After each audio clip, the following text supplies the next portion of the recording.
বিসমিল্লাহিৰ ৰহমানিৰ ৰহিম। কোৰাণত এনেকুৱা বহুতো আয়াত আছে, যেনেকৈ 39:9 উল্লেখ আছে, জনা আৰু নজনাসকল সমানে।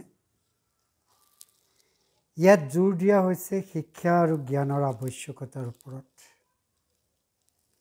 ই এইটো সতৰ্ক কৰিছে যে 35:28 আয়াতত উল্লেখ কৰা মতে তেওঁৰ দাগবোৰৰ ভিতৰত কেৱল যিসকল জ্ঞানী স্বাভাৱিকতে আল্লাহক ভয় কৰে, অৰ্থাৎ অৰ্থ হ'ল যে প্ৰকৃত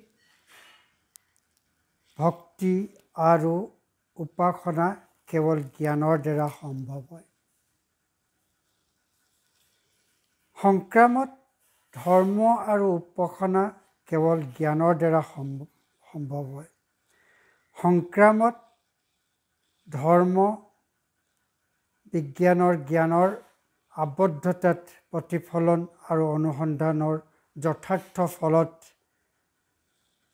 পশুপালন আৰু কৃষি সন্তুষ্টিয়ে আল্লাহৰ নামত উৎসৰ্গা কৰে এলেহুৱা আৰু উপহাস, যাৰ ফলত দেখা যায় কৃপণতা, দাৰিদ্ৰতা আৰু অপমান। নবীয়ে অন্য হাদিছত এই আৱশ্যকতা বাস্তৱতাৰ ওপৰত মনোযোগ দিছিল, যেনেকৈ এবছৰ ধৰ্ম উপাসনা ফাংফুং কৰাতকৈ 1 ঘণ্টা প্ৰতিফলন আৰু কণ্টেম্পলেশ্যনৰ আটাইতকৈ ভাল, আৰু এজন শক্তিশালী বিশ্বাসী এজন দুৰ্বল বিশ্বাসীতকৈ অধিক প্ৰিয় আৰু আল্লাহ মৰমীয়াল। শাৰীৰিক শক্তিয়ে ক্ষমতাশালী হোৱাৰ অৰ্থৰ নিষিদ্ধতে দেখুৱাইছে এজনৰ কিহৰ ওপৰত প্ৰকৃত শক্তি নিৰ্ভৰ কৰে তাৰ সম্পূৰ্ণ বুজনিৰ অভাৱ। সামৰণিত মুহাম্মদ সাল্লাল্লাহু আলাইহি ইছলামৰ স্কুলৰ ভাল ছাত্ৰৰ যোগেদি কেৱল ভাল মুছলমান হ'ব পাৰি।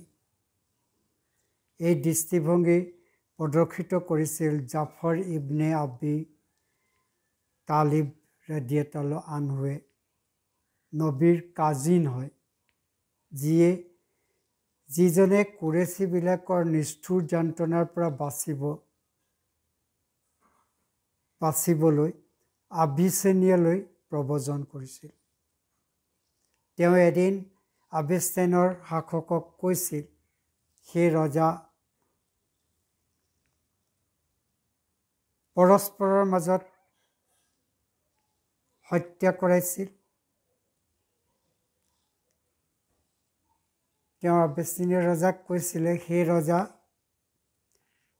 আমাক তেজ সেৱন কৰাইছিল, মৃতদেহ খুৱাইছিল, ব্যভিচাৰ কৰাইছিল, পৰস্পৰৰ মাজত হত্যা কৰাইছিল আৰু লুণ্ঠন কৰাইছিল।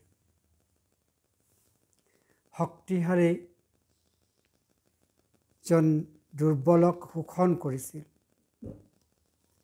আমি বহু ধৰণৰ লজ্জিত আৰু ঘৃণনীয় কাম কৰিছিলোঁ বা কৰাইছিলে।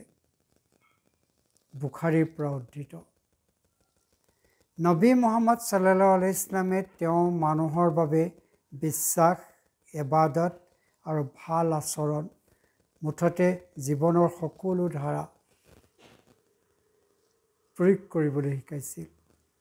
মানুহবিলাকে ছোৱালী থকা মানে লাজ অনুভৱ কৰিছিল আৰু ছোৱালীক জীৱনতে দফন কৰিছিল। ঐশ্বৰিক বাৰ্তা নবী সাল্লাল্লাহু আলাইহি ইছলামে লৈ অহাৰ পৰা সিহঁতে অধিকাৰ সম্পূৰ্ণকৈ উপভোগ কৰিছিল।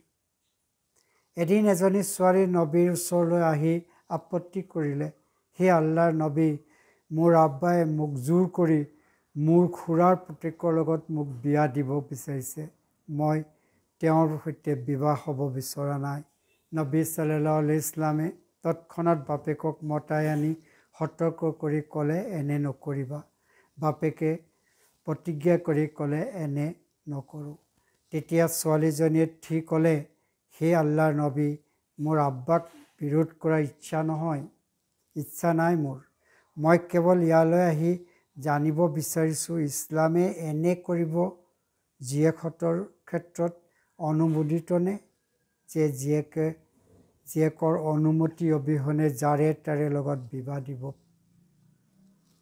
নিচাবৰ নিকাহ কিতাপত উল্লেখ আছে। নবী ছাল্লাল্লাহু আলাইহি ওয়াসাল্লামে ভিক্ষা নুখুজিবলৈ সহযোগীসকলক সতৰ্ক কৰিছিল। যিমান দৰিদ্ৰ আৰু অভাৱী নহওক কিয়, সহযোগীসকলে কাৰো পৰা ভিক্ষা নুখুজিছিল। এই ক্ষেত্ৰত সিহঁত বহুত সংবেদনশীল আছিল, যে সিহঁতে আনকি সহায় বিচাৰৰ পৰা বিৰত আছিল। উদাহৰণস্বৰূপে, এজন উটৰ আৰোহী